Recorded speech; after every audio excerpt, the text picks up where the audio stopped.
Il existe à Dieulefit dans la Drôme une coutume qui veut qu'une fois l'an, au beau jour, l'association culturelle Labor organise une projection publique en plein air le soir.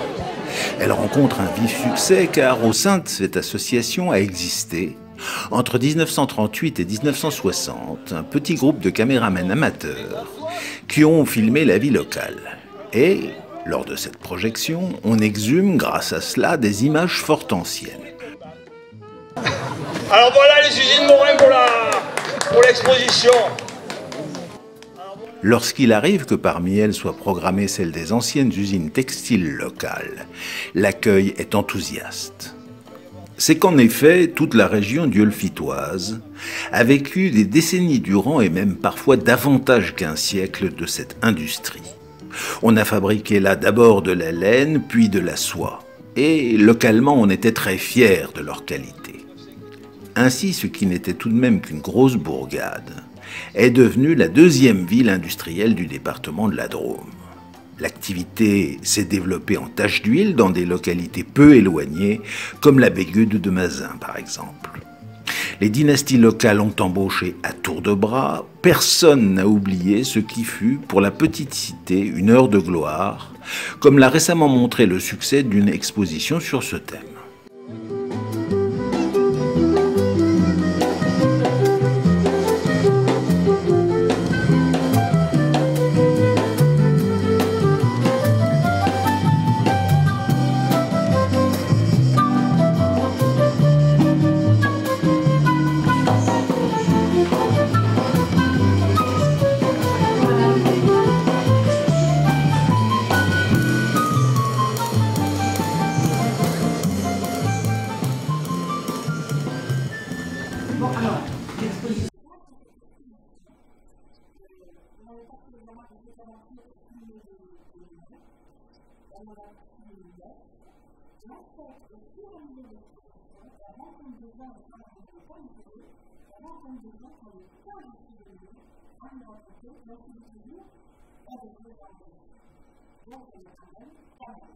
Oui, parce qu'au fond, vous avez l'impression que ça a profondément marqué l'identité de...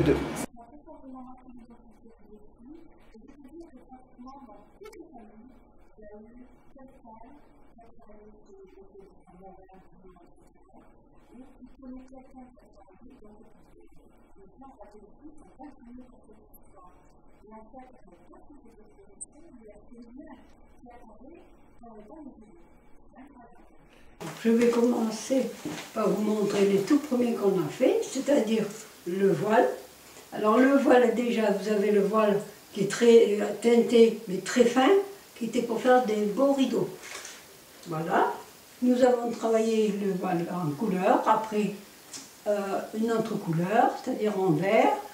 Nous avons travaillé le même en bleu, et nous avons travaillé le même en orange, qui était des coupons de différentes tailles, mais toujours dans la même matière. Alors nous avons celui-là, après nous avons celui-là, qui est du polyester. Mais alors le polyester qui était travaillé par nous, ce n'était que des grosses bobines, qui ont été après travaillées directement dans la belle usine à bas du Teil.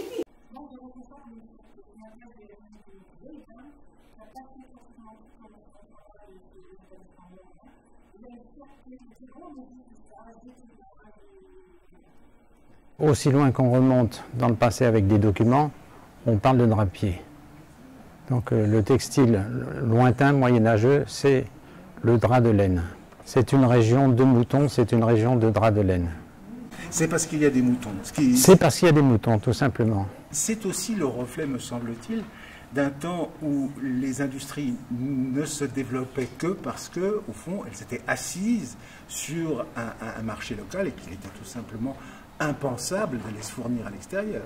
Il fallait qu'il y ait de la draperie. Il fallait parce que, simplement une question de communication. On se déplaçait peu, donc on raisonnait local. Même si quelques-uns essayaient de penser un peu plus global, on raisonnait, on travaillait local. Je dirais que c'est au XVIIIe siècle que l'aspect entrepreneurial un peu important a commencé à s'éveiller. À l'origine, la force motrice pour les différents ateliers de Dieulefit, était donnée par des canaux qui arrivaient dans les ateliers et entraînaient soit une roue, une grande roue avec des aubes qui entraînaient les transmissions, qui entraînaient les machines de l'usine, ou encore une turbine aussi qui pouvait entraîner les transmissions qui entraînaient tout le matériel rotatif de l'usine. Il y avait à Dieulefit tout un réseau de canaux. Tout est totalement dépendant de l'eau et d'avoir une pente. C'est-à-dire de l'eau à plat, ça ne donne pas d'énergie. Donc c'est pour ça que ces canaux étaient fabriqués.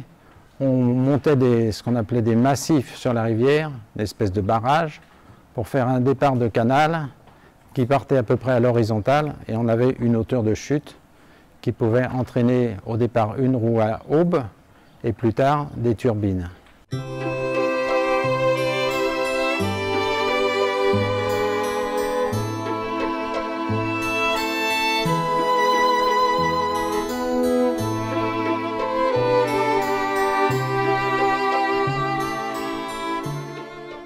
C'est une économie villageoise, c'est-à-dire tous les gens avaient été capables de tondre en mouton, de carder de la laine et d'avoir un petit métier à tisser chez soi pour faire du tissu. Au départ, c'était à usage privé et le commerce est venu petit à petit, mais très rapidement. Dès le XIIIe siècle, à la fin du XIIIe siècle, le plus vieux document qu'on ait parle de marchand drapier. Un marchand drapier, c'est quelqu'un qui allait acheter des pièces de tissu, j'allais dire aux paysans, qui les avaient fait, pour aller les vendre à la ville. On commence par soi-même, on commence par le village, et puis quand il y a des gens entreprenants, ils deviennent marchands drapiers, et ils vont aller vendre la production locale. Aussi bien chez les papes en Avignon, que chez les Lyonnais, que chez les Genevois, donc qu'à Marseille. Donc pour l'époque, c'est vraiment loin. On faisait plus d'argent en vendant qu'en fabriquant. Donc au départ, la richesse est venue chez les marchands drapiers, et c'est essentiellement au XIXe siècle, à l'époque industrielle, que les marchands sont aussi devenus fabricants. Avec la création d'usines, il fallait des capitaux pour construire des usines, et les gens sont devenus aussi bien fabricants que vendeurs, commerçants. Tant qu'on n'était pas à l'époque industrielle, les pièces de tissu étaient fabriquées sans règles, souvent médiocres, et les marchands faisaient leur choix chez les petits fabricants, les petits artisans, et pour faire leur commerce. Et à l'époque des machines, tout a changé. On faisait de la production de qualité, on pouvait contrôler la qualité, on pouvait mettre des normes de production, et ça devenait intéressant de produire. Et du coup, on n'achetait plus aux artisans, on les employait comme ouvriers. Donc ça a démarré dans la première moitié du 19e, et ça a explosé dans la deuxième moitié du 19e siècle. Dans mon enfance, il y avait encore dans ce quartier des artisans qui avaient des métiers à domicile et faisaient des pièces de drap à commande. On entendait le cliquettement de ces métiers en remontant les Raymonds. Cet arrière-grand-père a dû mourir assez tôt, ou en tout cas était effacé par sa femme, car c'était elle et ses deux fils qui avaient fait la fortune de la famille Rodet entre les années 1830 et 1860. Cette usine, et celle des Morins plus importante, faisait vivre directement ou indirectement la plupart des Dieulefitois. Je sais de cette arrière-grand-mère peu de choses, si ce n'est son caractère autoritaire, sa formidable capacité de travail, qu'elle parlait patois aux ouvriers parfois, était à 6 heures du matin à l'entrée des ouvriers, vérifiant l'exactitude et disant aux retardateurs en patois « Vireté, va-t'en !» Si on regarde le nombre de ceux qui se sont convertis à la soie, c'est que ça devait être intéressant. Est-ce que ça veut dire que lorsqu'ils se sont convertis à la soie, ils ont abandonné la laine? Oui. On ne voit pas de famille d'entrepreneurs étant à la fois dans la laine et dans la soie. Il y a un choix entre la soie et la laine. Et alors, est-ce que ça veut dire aussi que la clientèle a évidemment complètement changé? Ça n'a rien à voir comme clientèle. La soie, on ne la tisse pas, c'est le domaine réservé des Lyonnais, Donc on va jusqu'au moulinage du fil et après on vend son fil aux Lyonnais. Et si je ne me trompe pas, les rapports avec les Lyonnais, ce sont des discussions sévères. J'allais dire que ce sont des discussions inégales, vu qu'il y a les producteurs et les acheteurs.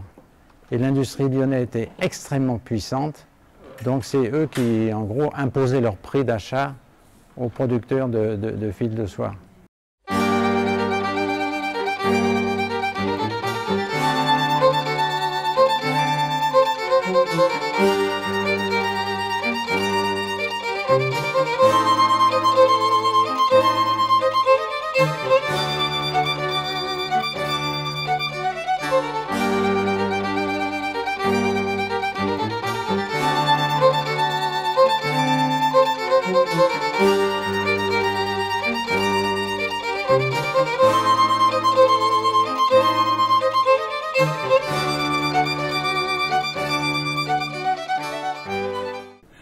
Il y a en amont de cela tout le monde paysan qui élève les cocons. Tout à fait, parce que des gens qui élèvent de cocons, il y en avait partout. Donc tout le monde plantait des mûriers, tout le monde élevait des cocons, soit quelques centaines, soit quelques milliers, soit carrément des dizaines de milliers de cocons, suivant la taille, ou bien des gens qui avaient un petit complément de ressources, ou bien des gens qui en faisaient carrément un métier, avec des magnaneries. Toutes les personnes un petit peu âgées se souviennent d'aller chercher, étant enfant, des feuilles de mûrier pour nourrir les vers à soie dans leur maison, dans leur grenier. Il y a même des histoires très drôles de paysans de paysannes souvent, qui mettaient des petits sachets de graines, c'est-à-dire d'œufs, de bombix autour de la ceinture, pour les tenir au chaud pour faciliter l'éclosion. Est-ce qu'il y a un chevauchement entre la période de la laine et la période de la soie, ou est-ce que c'est un phénomène de bascule? Non, ça s'est développé en parallèle au niveau industriel. Le 19e siècle et sa révolution est valable aussi bien pour la laine que pour la soie. Et on a des statistiques d'emploi.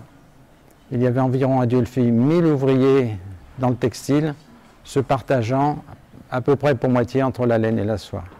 J'imagine que de toute façon, techniquement, ça n'a tout simplement rien à voir. Oui et non.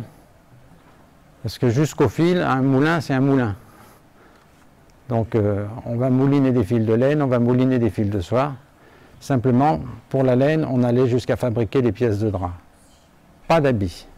On vendait des fabricants d'habits. On vendait aux fabricants d'habits, exactement. Par exemple, un des plus extraordinaires exemples, c'est la vente de draps servant à fabriquer les vestes des marins partant pour Terre-Neuve.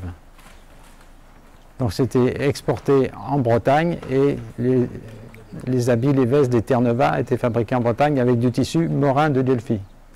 Il fallait qu'ils soient capables de faire des produits de meilleure qualité que d'autres pour remporter les marchés.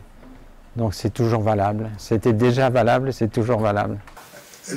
Le commencement de la fabrication commençait sur la laine brute à l'atelier des Vernets, où il y avait la préparation de la laine et la teinture de la laine. Une fois la laine préparée, on l'emmenait à l'atelier de la faïence, où on préparait d'abord les mélanges de différentes qualités de laine, et ensuite on faisait la carderie qui constitue à mettre les fils de laine, les fibres de laine parallèles les unes aux autres. C'est ce qu'on fait avec un assortiment de cardes. L'assortiment de cardes alimente ce qu'on appelle les renvideurs qui servent à tordre le fil pour lui donner de la régularité et de la solidité. Alors, une fois les fils tordus par ces renvideurs, on les emmenait à l'usine des Raymonds où se continuait la fabrication. Une fois que le tissu était tissé, il était allé au foulon pour le faire rétrécir et le mettre à la consistance voulue, il fallait le sécher et l'emmener pour les apprêts.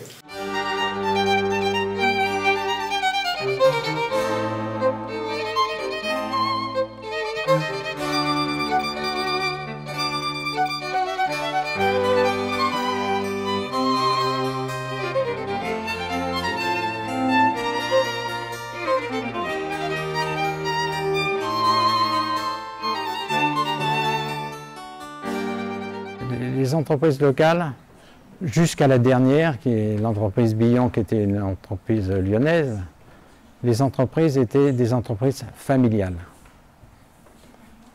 Donc il y avait quelques centaines d'ouvriers, mais pas des milliers.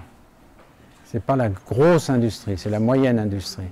Les ouvriers étaient salariés. Ils n'étaient pas tous à temps plein, mais ils étaient tous salariés. Et c'était dans le textile beaucoup plus des femmes que des hommes. On a toujours eu besoin de petits doigts, de petites mains, encore plus dans la soie que dans la laine.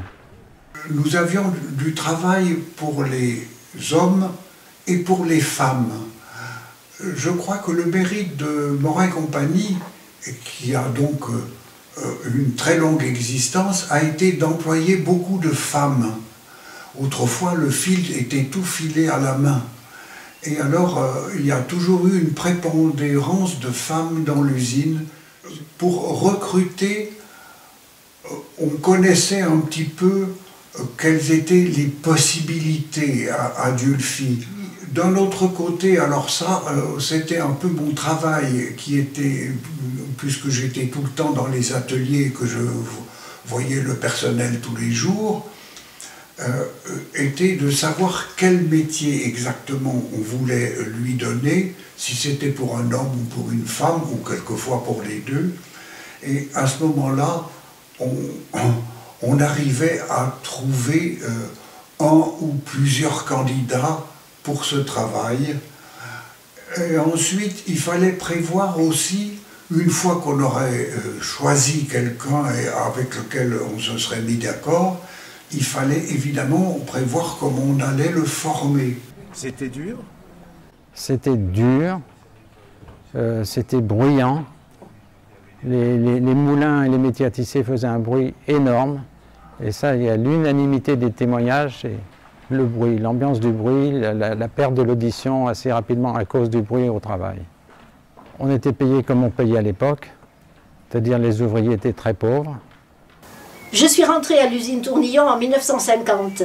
Juste après ma sortie de l'école primaire, on travaillait dans la crainte, ne recevant jamais un sourire. On hésitait à aller aux toilettes. Au mur, il y avait 2 pancartes écrites en bleu sur blanc. Et là, je vois, en l'écoutant, qu'elle revoit les pancartes dans son esprit. Sur ces pancartes, il était écrit en bleu sur blanc « De l'ordre, une place pour chaque chose à sa place. Et sur une autre, c'est en bavardant qu'on fait du mauvais travail. »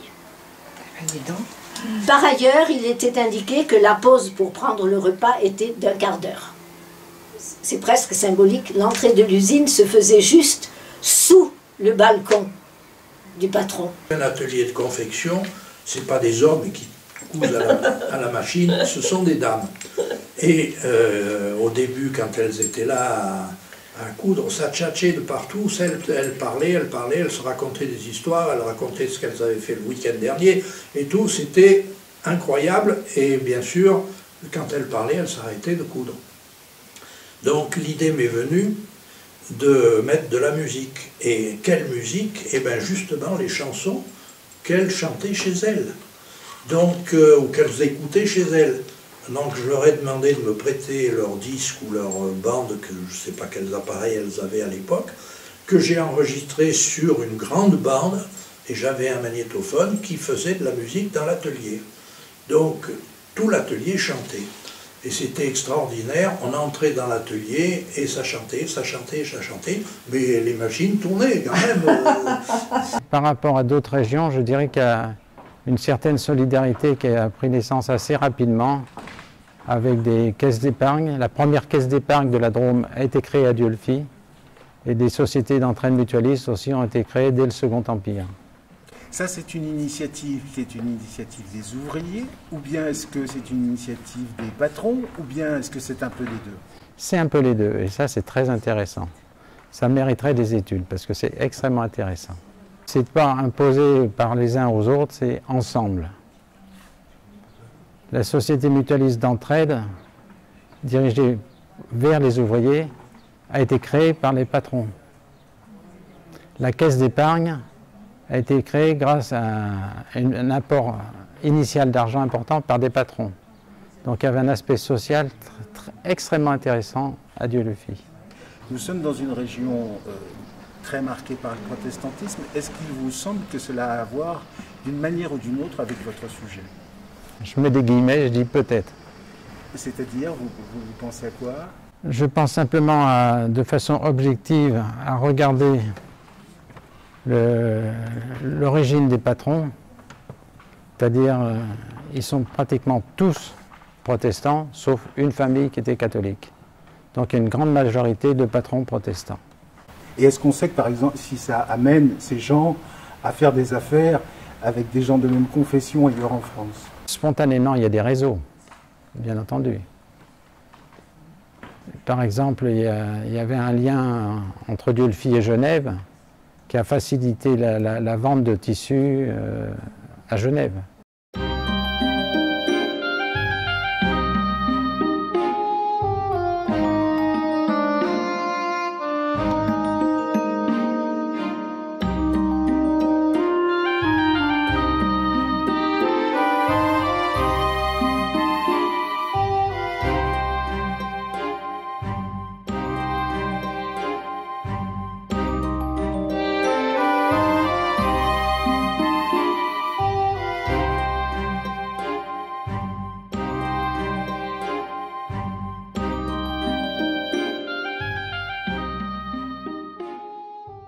Vous allez trouver aussi bien des gens économes que de temps en temps quelqu'un qui a envie de flamber et qui fait du mal. Mais ça, c'est général.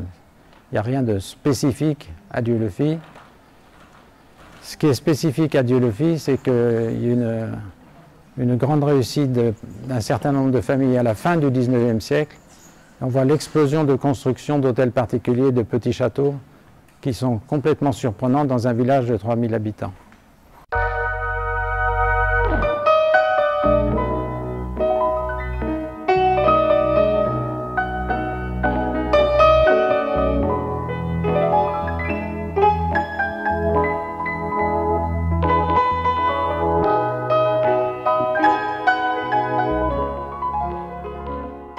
Quel a été l'impact ici de la crise de la maladie du ver à soie, de la pébrine? Aussi violente qu'ailleurs. La crise était aussi violente qu'ailleurs. C'est une catastrophe dans beaucoup de familles et aussi une catastrophe pour les entrepreneurs dont un certain nombre ont disparu à cause de la maladie de la pébrine. Et quand Pasteur a trouvé son remède, il a quand même mis 10 ans. Et dans le même temps, il y a le canal de Suez qui s'est ouvert. Donc d'autres circuits se sont mis en route et c'est comme une source qui disparaît. Pour la réamorcer, c'est très difficile. Qu'est-ce qui va amener la disparition du textile à Dieulefit? La concurrence internationale, en particulier de l'Asie, avec des prix qui étaient coupés. Et le dernier draperie de laine a fermé à Dieulefit en 1960. Et c'est à peu près l'époque où fermaient les grandes entreprises du nord de la France, par exemple. Est-ce qu'on peut considérer que c'était un drame social? Ah ben évidemment. Dieulefit est l'exemple local d'un drame national, et même européen.